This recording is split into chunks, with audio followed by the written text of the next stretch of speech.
Welcome to FFT and 5. I'm Chris Towers here with Emory Hunt, and we're going to be talking about the NFL Combine. There were some pretty awesome performances up in Indianapolis, and I think the biggest takeaway from the weekend was just Anthony Richardson's dominance. We knew this guy was, an incredible athlete, one of the better athletes we've seen at the quarterback position, but at least in terms of NFL Combine testing, I mean, this might be like one of the 2 or 3 best athletes we've ever seen at the quarterback position. What did you think of how he did this weekend?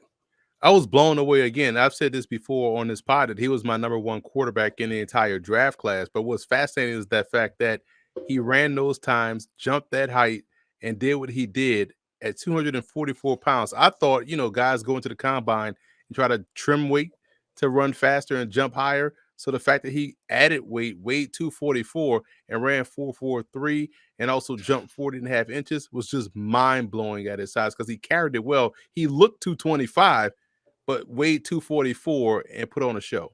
Yeah, I mean, a 40 and a half inch vertical leap at 244 pounds is just ridiculous. It's going to be really interesting to see, all the buzz coming out of the weekend is, he's definitely rising in a lot of people's estimations.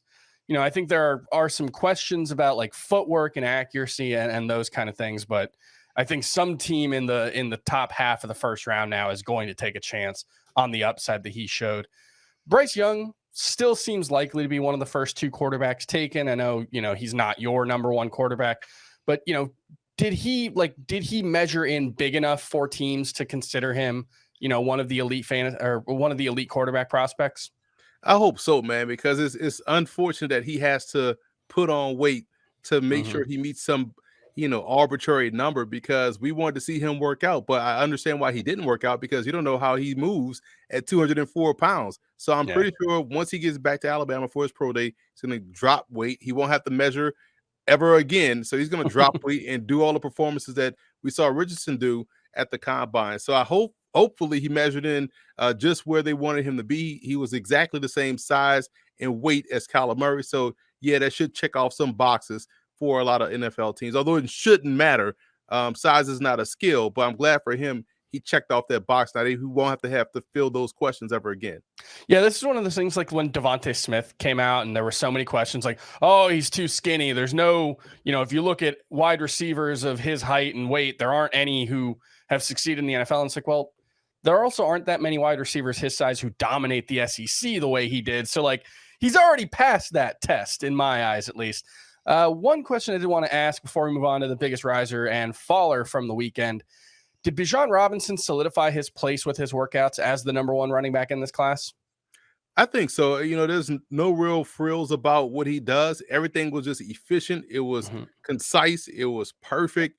It was like this is a guy that prepared for this test his entire life, and he went out there and aced it. So, yeah, we talked with him at CBS on our desk. He was a well-rounded guy, gave a lot of cool answers and in-depth answers on how he was able to grow his game as a receiver. He worked out as a receiver after practice to, polish up his route running, going deeper down the field, all of those things that you want your RB1 to say and do and to go the extra mile. He was able to tell us that and show us that.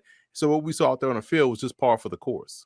Yeah, he's going to be probably step onto an NFL field as certainly a top 10 running back for fantasy in 2023 and in the conversation for the RB1 in Dynasty moving forward. So it's going to be really interesting to see where exactly he lands. Emory, why don't you give me a big riser from the NFL Combine? Well, sticking with the running back position, and I saw both of these guys at the East-West Shrine Bowl. So one is a riser, one is a faller, but for different reasons. When you look at Deneric Prince out of Tulsa, 5'10 and a half, 5'11", 229 pounds. This was 214 pounds. He was someone that has that big back size. I was shocked that he ran 4.41 because his running style suggests that he was probably going to run 4.5. He was all over the track. He was running, arms flailing, got the 4.41. Then he ran the second time, a little bit still out of control, but still ran the 4.41. So when you combine that size, that burst, that explosiveness, and how long he stayed in his drive phase, he understands how to run. So when you think about someone projecting him forward, think about someone like Chris Carson and what he was able to do with Seattle. That's what I see from Deneric Prince. Sure. How about a faller from this weekend? Same all-star game, but for different reasons. I was shocked that he checked in at 6'1", 254 and that was to Tavion Thomas out of Utah. He checked in at the East West Shrine Bowl. Now, I wanted to see how much weight he was going to drop from January to the combine. He got down to about 225, 230, but he ran 4.74 in back-to-back times. When you drop that weight, you're supposed to pick up speed.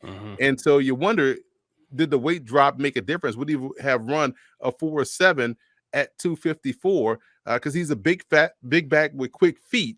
And that was a shock to see how that time was for him, because again, this is someone that looked quicker, shiftier when he was out there running the football at Utah and also at the All-Star game. But to see him run that 4.7 was kind of disappointing.